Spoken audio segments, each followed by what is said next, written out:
개신교 신학은 크게 복음주의, 자유주의, 그리고 근본주의 이렇게 나눌 수 있습니다. 물론 세부적으로 들어가면 더 다양하게 나눌 수 있지만 그냥 이 세 가지 정도면 충분히 이야기할 수 있는 것 같습니다. 이 중에서 복음주의는요, 엄밀히 말하면 하나의 신학 체계가 아닙니다. 왜 그런가 하면 복음주의라는 말이 나온 것이 종교개혁 이후부터 나왔기 때문에 그렇습니다. 종교개혁가들이 종교개혁을 일으킬 때 교황 중심이 아닌 말씀 중심, 즉 복음 중심으로를 선포했기 때문에 개혁교회는 곧 복음교회가 되는 것이고, 그리고 개신교 신자는 복음주의자가 되는 것입니다. 그래서 개신교 전체를 복음주의 교회 이렇게 이야기해도 됩니다. 틀린 말이 아닌데, 근데 아까도 말씀드렸다시피 신학이 조금 세분화되다 보니까 복음주의는요, 맨 왼쪽에 자유주의가 있다면, 그리고 맨 오른쪽에 근본주의가 있다고 한다면, 그 중간에 속한 보수주의 혹은 정통주의라고 또 달리 말하기도 하는데, 그것을 복음주의라고 우리가 그렇게 이야기를 합니다. 자유주의 신학은 기독교 해석의 궁극적 권위를 성경에 두지 않습니다. 이성에 둡니다. 성경에는 합리적 이성으로 바라볼 때 이해되지 않는 부분이 있는데, 그럴 때 무조건 믿고 가는 것이 아니라 그 나름대로의 방법으로 이 성경을 해석하려고 합니다.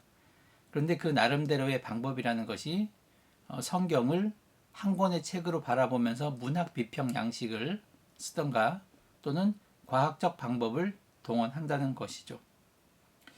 그래서 잘못하면 자유주의는 모든 기존 신학을 부정하는 것이 되는 것처럼 보일 수 있지만, 여러분, 그런 것이 아니라 하나의 새로운 시도를 한 것이고요. 그리고 이 자유주의는 인간의 이성을 너무 중시하다 보니까, 그리고 인간의 중시를 중요시하게 여긴 결과 두 번째의 큰 세계대전이라는 것을 거쳤기 때문에 자유주의는 도태되고 말았지만, 하지만 그래도 신학의 기본적인 밑바탕은 이 자유주의를 깔고 있는 것이 사실 대부분입니다. 반 이상은 그 정도에 있다고 이야기할 수 있습니다. 근본주의를 좀 제가 얘기하겠는데요. 근본주의는 미국에서 시작했습니다. 이 근본주의를 먼저 알려면 영국 복음주의를 알아야 되는데요. 18세기 영국에서는 조지 위필드 그리고 존 웨슬리가 복음의 다이너마이트 같은 역할을 했습니다. 그런데 이 두 사람의 복음 활동이, 전도 활동이 단순히 불신자를 신자로 만드는 것으로 그치지 않고, 신자가 되었으면 그리스도의 제자답게 살아야 하고, 그리고 그 삶을 통해서 사회가 경건하고 정의롭고 질서 있게 바뀌는 단계까지 나갔습니다. 그래서 이들은 금주, 노이즈 폐지, 성경 번역, 문서 선교, 고아원 사역, 장애인 사역, 폭력가정 지원, 정신병의 문제, 해방노예 귀향 문제, 그리고 여성 권리, 문맹 퇴치, 의료 선교, 그다음에 교육 선교 등 사회 개혁과 사회 구원도 소홀하지 않았습니다. 영국은 이런 운동을 통해서 성도들이 깨어나고, 또 깨어난 성도들의 새로운 삶을 통해서 사회가 경건하고 정의롭고 질서 있게 바뀌게 되었습니다. 이렇게 개인 구원과 사회 구원을 함께 이루는 것을요, 총체적 복음, 홀리스틱 가스펠이라고 그렇게 이야기를 합니다. 미국에서도 19세기까지 개인 영혼 구원과 사회 정의 실현, 이것을 포함한 총체적 복음이었는데, 영국 복음주의의 그런 영국 부흥운동이 그대로 미국에도 들어왔는데, 20세기에 들어오면서 급속한 경제 발전과 그리고 미국과 소련으로 이어지는 냉전 체제가 거치면서 이제 상황이 달라졌습니다. 우선요, 미국 내에서는 자유주의 신학에 반발하는 성서무호설과 문자주의적 해석이 등장합니다. 거기다가 영국 복음주의가 사회적 약자에 관심을 갖다 보니까 그 당시 미국에서 산업화의 부작용으로 도시 하층민들이 생기고요. 또 노동력을 착취당하는 그런 사람들에게 생겼습니다. 이 복음주의가 이런 사람들에게 관심을 갖다 보니까 사회주의자로 인식하게 되었고요. 아무래도 자본주의 체제인 미국에서, 그리고 냉전 체제를 겪고 있는 미국에서는 이들이 불편하게 되었습니다. 그런 과정에서 이제 근본주의가 탄생합니다.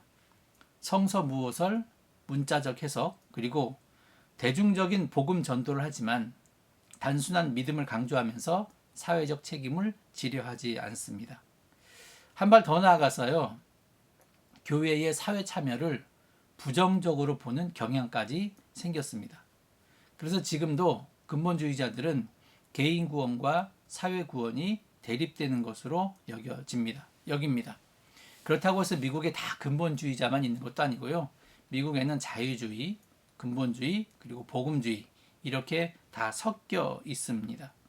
어쨌든 미국에서 탄생한 근본주의는 복음주의의 장점인 총체적 복음을 상실하고 말았습니다.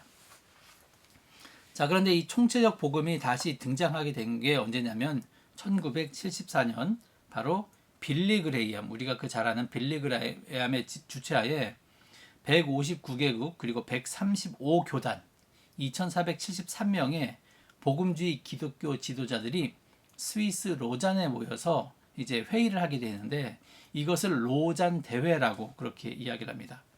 그리고 여기에서 총체적 복음이 다시 등장하는데, 회의 결과 이 로잔 회의에서 로잔 언약이라는 선언문이 발표되는데요.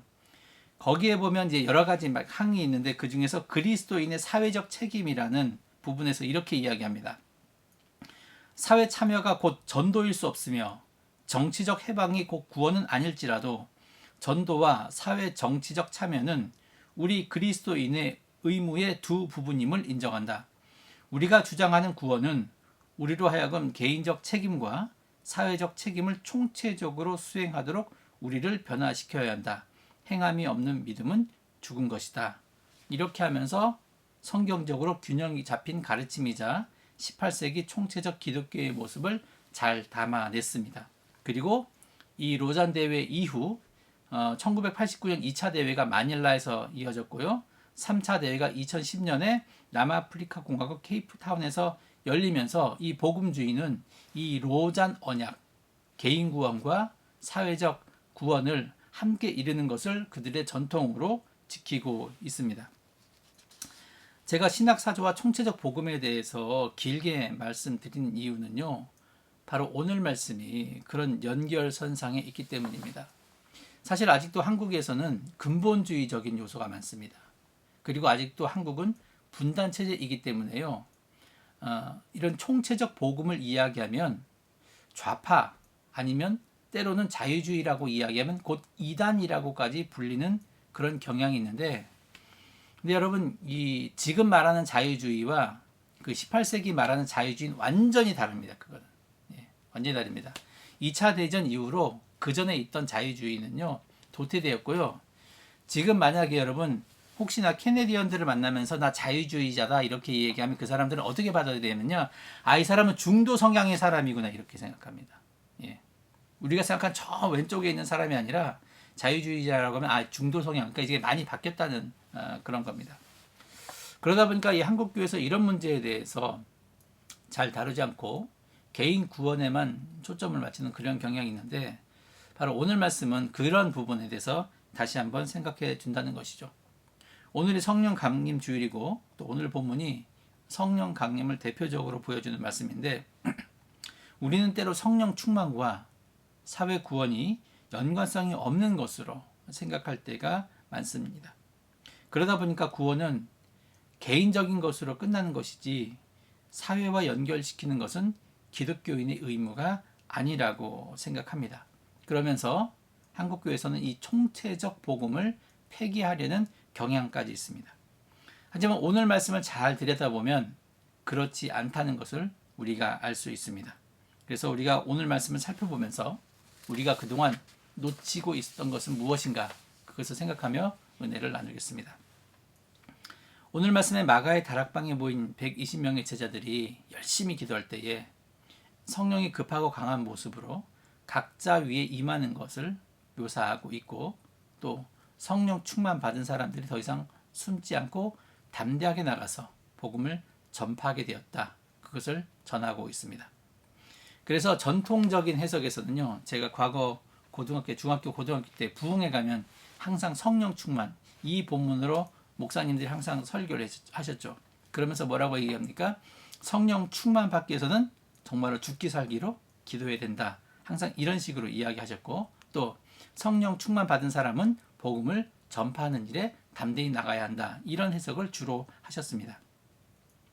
물론 오늘 말씀 그대로 이 근본주의 해석처럼 하게 되면요, 기도할 때 성령이 임한다고 말할 수 있습니다. 이것은 틀린 말이 아니고 일리 있습니다.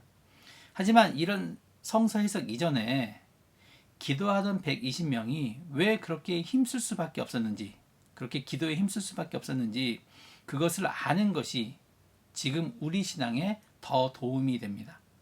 그러면 성령 강림을 위해서 기도하던 120명의 마음 상태를 한번 살펴보겠습니다. 사도행전 1장 4절에서 예수께서 말씀하시는데, 예루살렘을 떠나지 말고 내게서 들은 바 아버지께서 약속하신 것을 기다리라, 이렇게 이야기하셨습니다. 여기서 약속하신 것은 곧 성령인데, 성령을 받기 위해서는 너희들이 예루살렘을 떠나서는 안 된다는 것입니다. 근데 이 명령이 대부분 갈릴리 출신이었던 사도들에게 어떻게 받아들여졌을까요?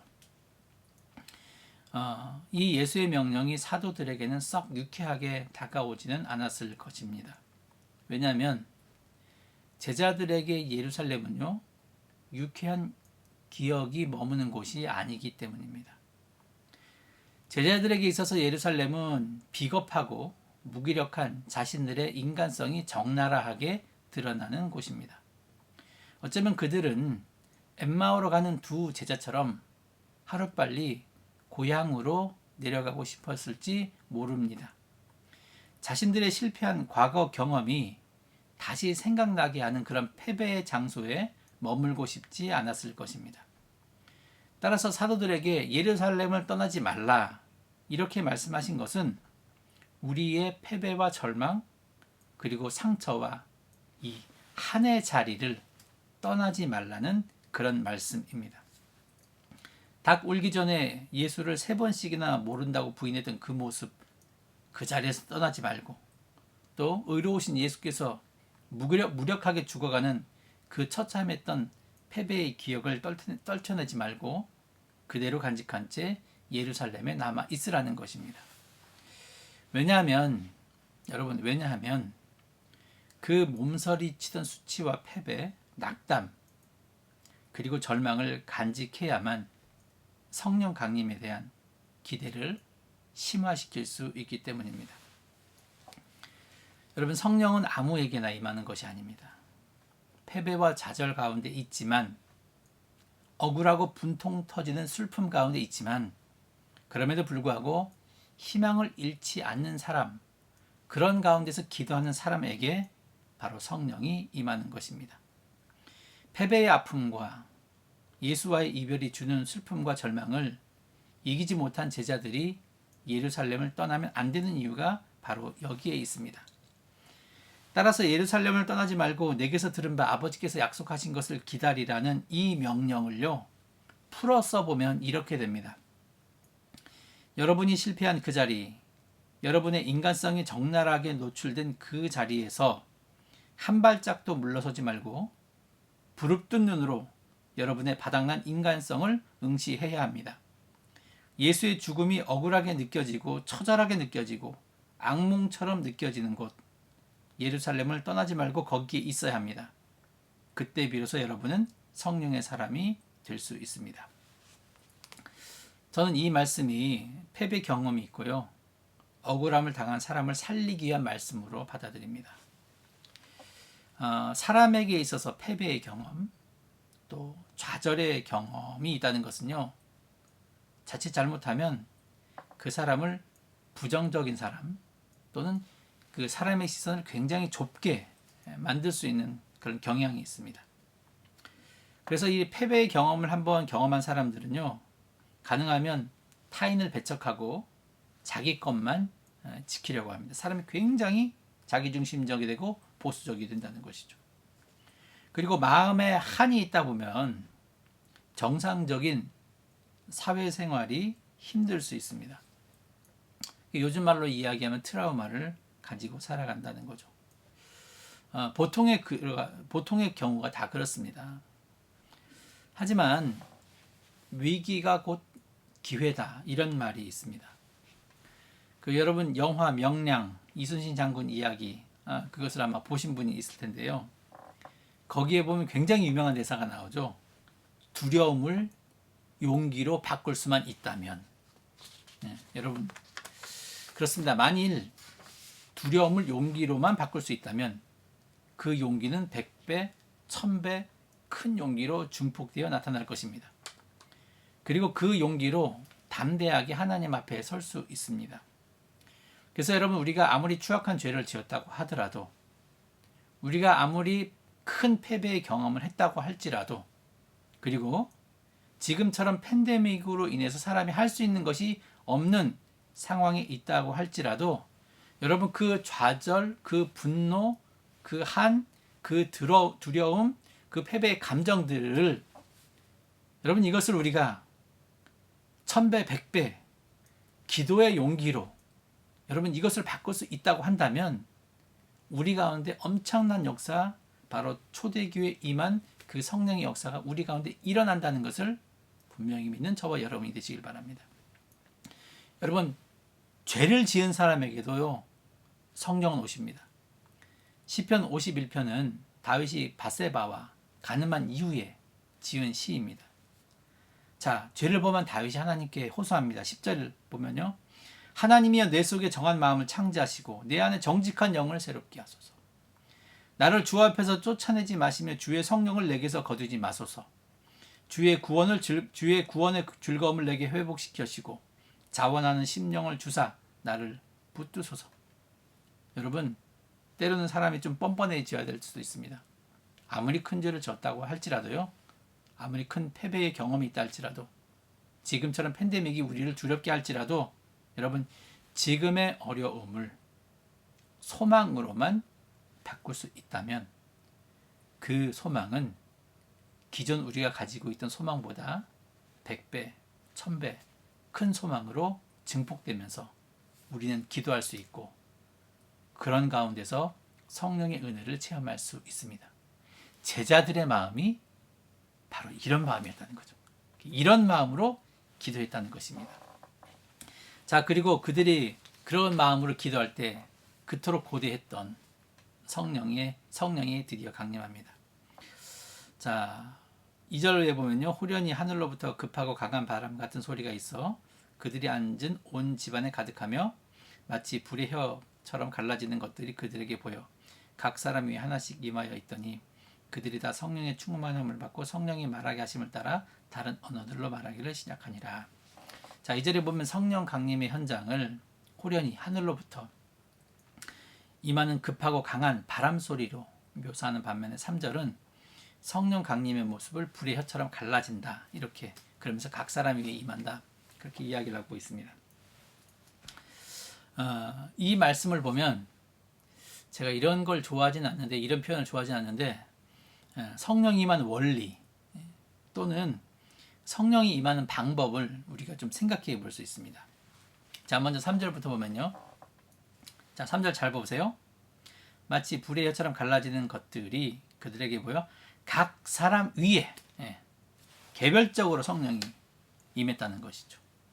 자, 그리고 2절 보면요, 동시에 2절에 보면 온 집에 가득함에, 이렇게 이야기를 하고 있습니다.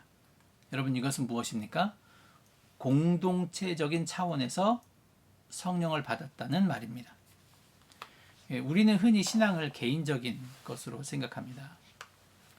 물론 그럴 수도 있지만 성령의 역사에서는요, 조금 다른 이해가 나옵니다.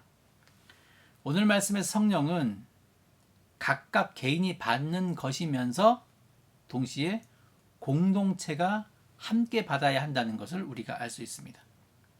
특히 이 120문도라고 이야기를 하죠. 이 사람들은 마가의 다락방 한 집안에 있었다는 것이, 그것이 우리에게 더욱더 크게 다가온다는 것입니다. 이것은 가족같이 조밀하게 결속된 공동체가 성령 충만을 받는 그런 아주 중요한 조건이라는 사실입니다. 가족처럼 일치되어 있고요. 또 기도하는 심령, 즉 깨끗한 공동체는 성령 충만의 충분 조건 아니지만 최소한 필요 조건은 된다는 사실입니다. 마가의 다락방에 모인 120명의 제자가 느꼈던 공동체적인 친밀감과 결속감이 강력한 기도를 이끌어냈고요. 이 강력하고 집중되고 초점 잡힌 기도가 하늘로부터 오는 능력을 덧입게 하는 바로 매개체가 되었습니다. 여러분, 성령은 공항 같은 곳에 임하지 않습니다. 지금은 팬데믹 때문에 그렇지 않지만 대부분 공항에 보면요, 많은 사람들이 몰려 있습니다. 여기에는 요란함이 있어요. 분주함이 있습니다. 하지만 그 안에 공동체성이 있습니까? 자, 비행기 기다리는 사람이 있어요. 저쪽으로 비행기 출국장으로 막 뛰어가는 사람이 있습니다. 또 어떤 사람은 비행기 티켓을 밟고 나는 그런 사람들이 있습니다. 자, 그런 사람들이 서로 쳐다보긴 합니다. 그런데 그들이 가족 같은 친밀함으로 시선을 주고받지 않습니다. 우리 한국말에서 가족을 뭐라고 얘기합니까? 한 식구라고 이야기하지 않습니까? 한 식구. 하나의 입구멍을 가지고 있다는 것 아니겠습니까? 여러분, 이것이 바로 끈끈한 공동체성을 이야기하는 것인데, 개인과 공동체는 떨어져 있는 것이 아닙니다. 개인 구원과 사회 구원 떨어져 있는 것이 아닙니다. 개인의 성령 충만함이 곧 사회의 공동체의 성령 충만이라는 것을 여러분, 우리는 알아야 하고, 이런 마음이 있어야 최소한 성령 강림의 역사를 기대해 볼 수 있습니다. 그런데 가족적인 친밀함이 넘치는 공동체라고 할지라도요, 성령 강림을 맛보지 못하면 그 공동체는 기껏해야 폐쇄적이고 자기 충족적인 집단으로 고립되고 말 것입니다. 여러분, 성령은 단지 어떤 공동체에 딱 임하는 것으로 만족하지 않습니다. 그리고 성령의 역할이 성령이 임한 공동체에만 유익을 주기 위함도 아닙니다. 성령은 가족 같은 친밀함으로 이 묶인 공동체가 세계 만민의 유익을 위해서 창조적으로 여러분 분화되고 또는 해체되는 공동체로 승화되도록 격려하면서 동시에 압박한다는 사실을 우리는 알아야 합니다. 성령 충만한 공동체의 특징을 보면요, 오늘 말씀해 보면 가족적이지만 또한 열려 있다는 것을 우리가 알 수 있습니다.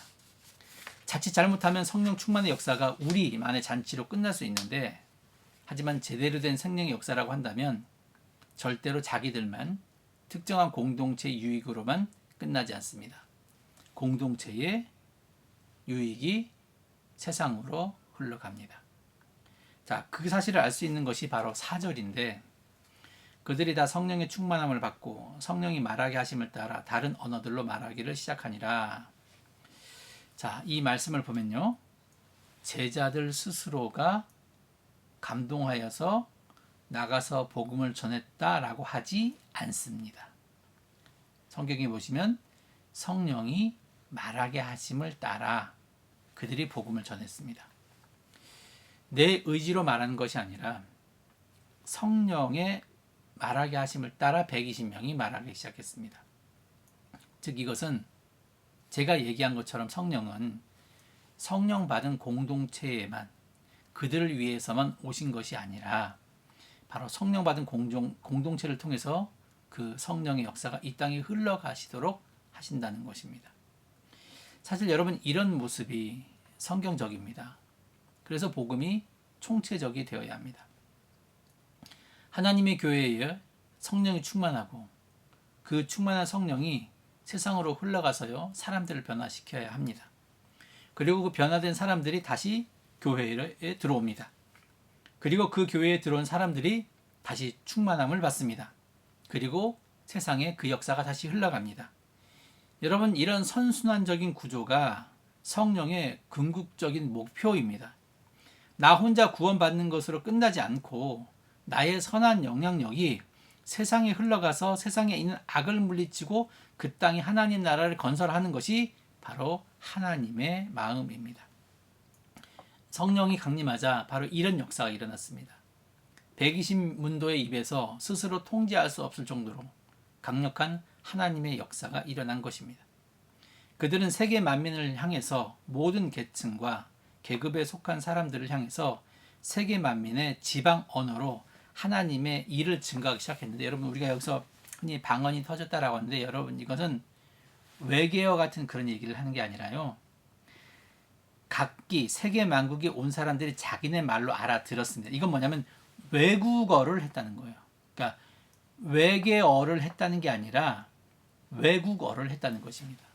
이게 중요한 게 뭐냐면, 언어가 흩어진 건 언제냐면 창세기 11장 바벨탑 사건 이후입니다. 그전에는 언어가 하나였습니다.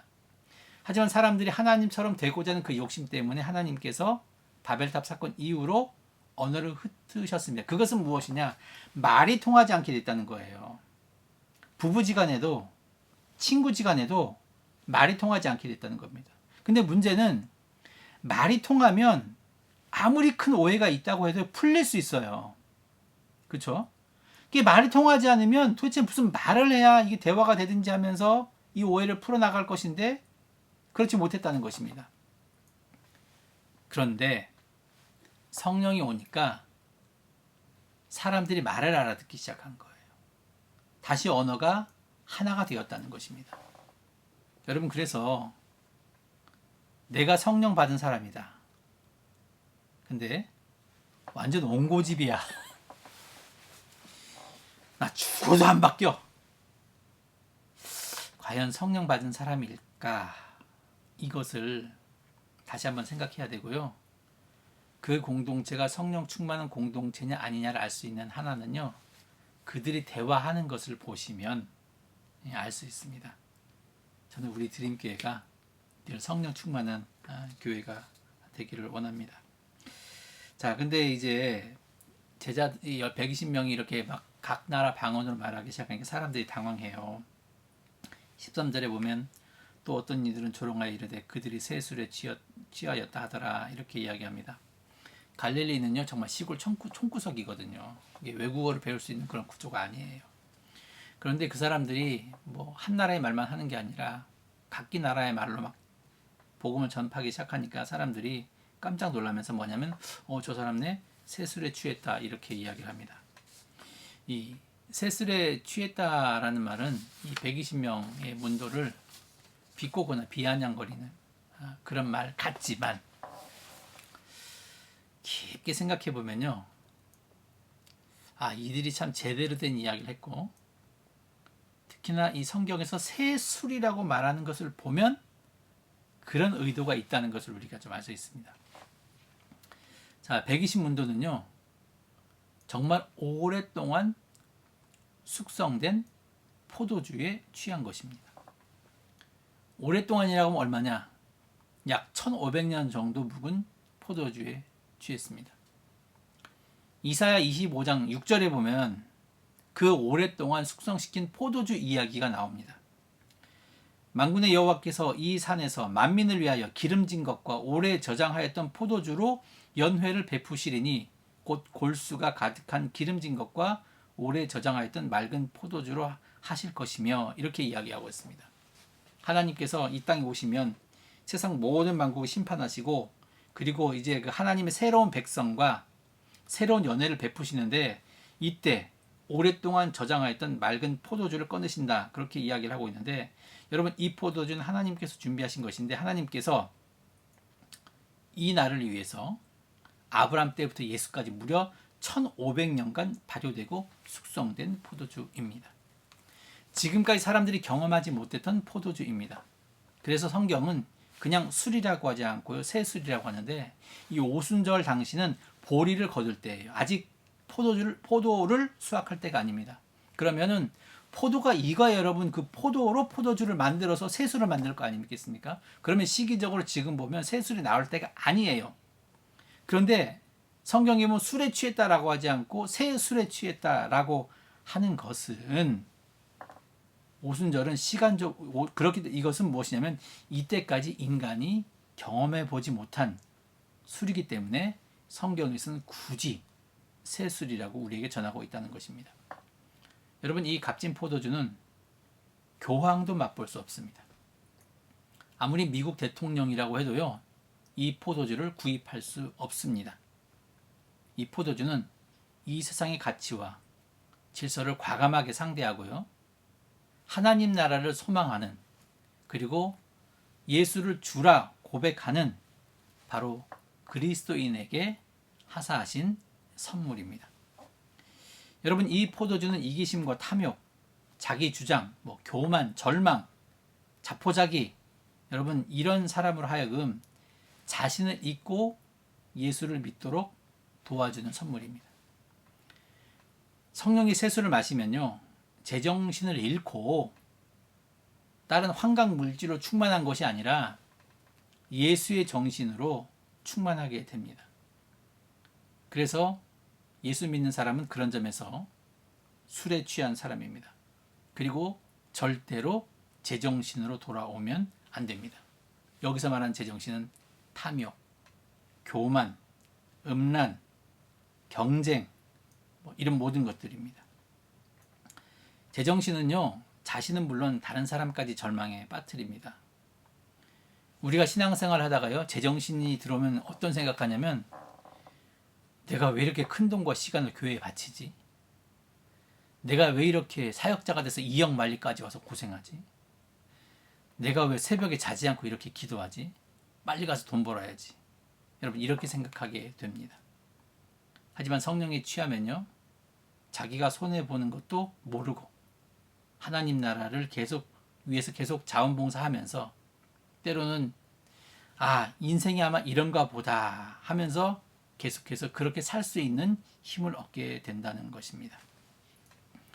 성령 강림으로 세술에 취한 120명의 제자들이 하나님의 큰 일을 선포했다는 것은 단순한 복음 전파가 아닙니다. 여러분, 이제 구원은 제자들에게, 성령 받은 사람에게만 국한된 것이 아니라 이제 모든 사람들에게 열려 있다는 것을 의미합니다. 그래서 내가 성령 받으면요, 수지 맞는 것은 내가 아니라 내 이웃, 내 친구가 되어야 한다는 것입니다. 이처럼 성령 강림의 사건에서 개인 구원과 사회 구원은 분리되지 않습니다. 개인 구원이 사회 구원으로 그 지경을 넓혀가고 최종적으로 우리가 잘 아는 것처럼 함께 기뻐하고 함께 즐거워하는 것입니다. 다 같이 세상을 하나님의 나라로 만들고 다 같이 손을 잡고 천국에 들어가는 것입니다. 사도행전 2장 말미에 보면 그 말씀이 나오지 않습니까? 그들이 사도의 가르침을 받아 서로 교제하며 떡을 떼며 오로지 기도하기를 힘쓰니라. 사람마다 두려웠는데 사도들 말미암아 기사와 표적이 많이 나타나니 믿는 사람이 다 함께 있어 모든 물건을 서로 통용하고 또 재산과 소유를 팔아 각 사람의 필요를 따라 나눠주며 날마다 마음을 같이하여 성전에 모이기를 힘쓰고 집에서 떡을 떼며 기쁨과 순전한 마음으로 음식을 먹고 하나님을 찬미하며 또 온 백성에게 칭송을 받으니 주께서 구원받는 사람을 날마다 더하게 하시니라. 여러분, 이것이 바로 개인 구원이 사회 구원으로 이루어진 바로 극명한 모습을 우리에게 보여주고 있습니다. 천국 절대로 혼자 가는 곳이 아닙니다. 그리고 하나님은 나에게 임한 은혜를 썩히기를 원치 않습니다. 받은 성령, 받은 은혜로 예수 그리스도께서 그렇게 했던 것처럼 세상 정사와 권세에 저항하고 힘들고 지친 사람들을 위로해야 합니다. 그리고 나에게 충만한 성령을 흘려보내야 합니다. 18세기 영국 교회처럼 교회 공동체에 임한 은혜가 세상에 선한 영향력을 주어야 합니다. 절대로 내 개인 구원과 사회 구원은 떨어진 것이 아닙니다. 나 한 사람의 구원에는요, 내가 속한 사회를 구원하려는 하나님의 의지가 작동하고 있기에 절대로 신앙에서 자기 중심적 개인 구원이란 말은 성립되지 않습니다. 모든 구원은 사회적인 차원을 담고 있습니다. 여러분, 이런 사실을 인식하는 사람들이 어떤 사람이냐? 바로 이런 그리스도인이 사회 선교사입니다. 아무쪼록 바라기는 저도 그렇고 여러분도 그렇고 그리고 우리가 접한 모든 사람들이 이런 성령의 충만을 받고 또 이런 사실을 알아서 다시 한번 사회 선교사의 사명을 감당하는 저와 여러분이 되기를 간절히 축원합니다.